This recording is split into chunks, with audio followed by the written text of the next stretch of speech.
In progress. We'll start with an opening statement from Coach. Yeah, I think, again, I think we were in here yesterday, and I think you'll find coaches in here tonight, tomorrow, and Tuesdays. I will say it's a hard-fought CAA game. These seedings are, they mean nothing.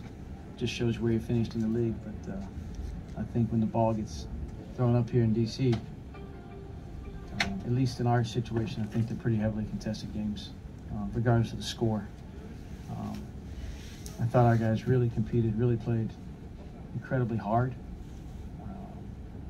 Some shots fell for us early, built a lead, and weren't able to capitalize on it. Credit goes to Wilmington for the things that they controlled.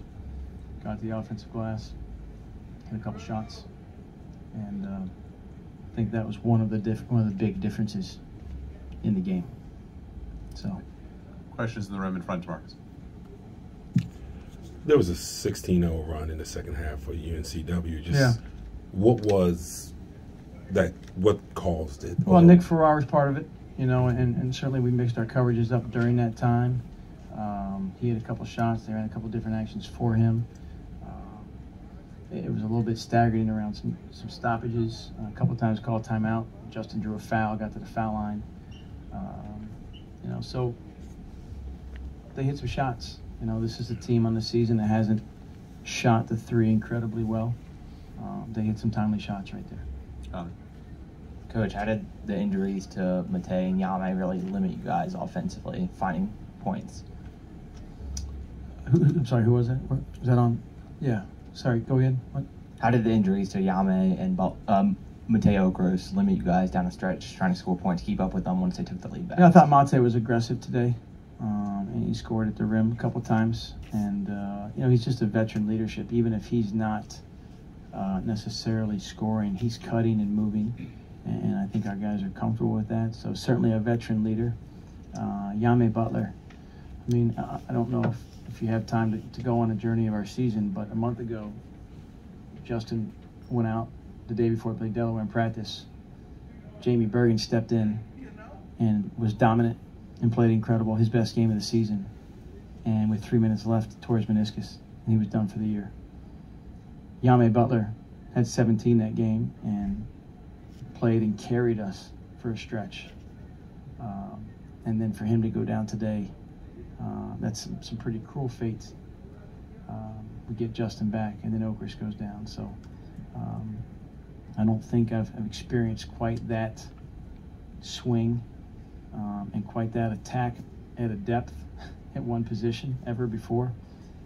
And during that process, I think we played 500 or better ball in that time. So really is a credit to our players and really kind of doing that and absorbing injuries and continue to play. But to answer your question, I mean, those are two guys that have really hit big shots and made big plays for us. And, you know, Yame struggled down here and didn't even really get an opportunity today. So it's gut-wrenching to see, quite frankly. I don't have any other words for it. To Zoom and David. Hey, Coach, late in the second half, you guys were up by 12. What changed that led to UNCW to do that 16-0 run? They hit shots. I thought we had some quality looks at that time. Some stuff at the rim didn't go in. Maybe a free throw or two didn't go in. And so, Dave, they made some shots. Credit goes to them. What was your message to your players after the game? Well, you know, we have one guy who's exhausted his eligibility. And you never really, at least I don't plan on what I'm going to say, but we took a few minutes to really acknowledge and celebrate what all Coltrane Washington has done during his time at Drexel. So, Dave, the message was short for the rest of our guys, and we'll regroup. It's a pretty raw locker room right there, and I don't think words can really necessarily do it justice, so try and give the guys their space. But in terms of Coltrane, the guy literally has added 30 pounds to his frame. 30 pounds. and become a lockdown defender.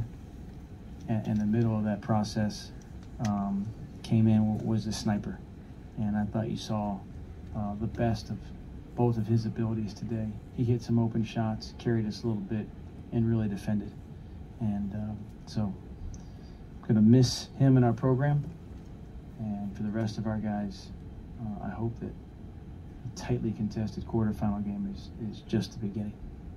And a lot of it has to do with this guy next to me, who I thought played one of his better games of the season. We're going to wrap up here. Thanks, guys.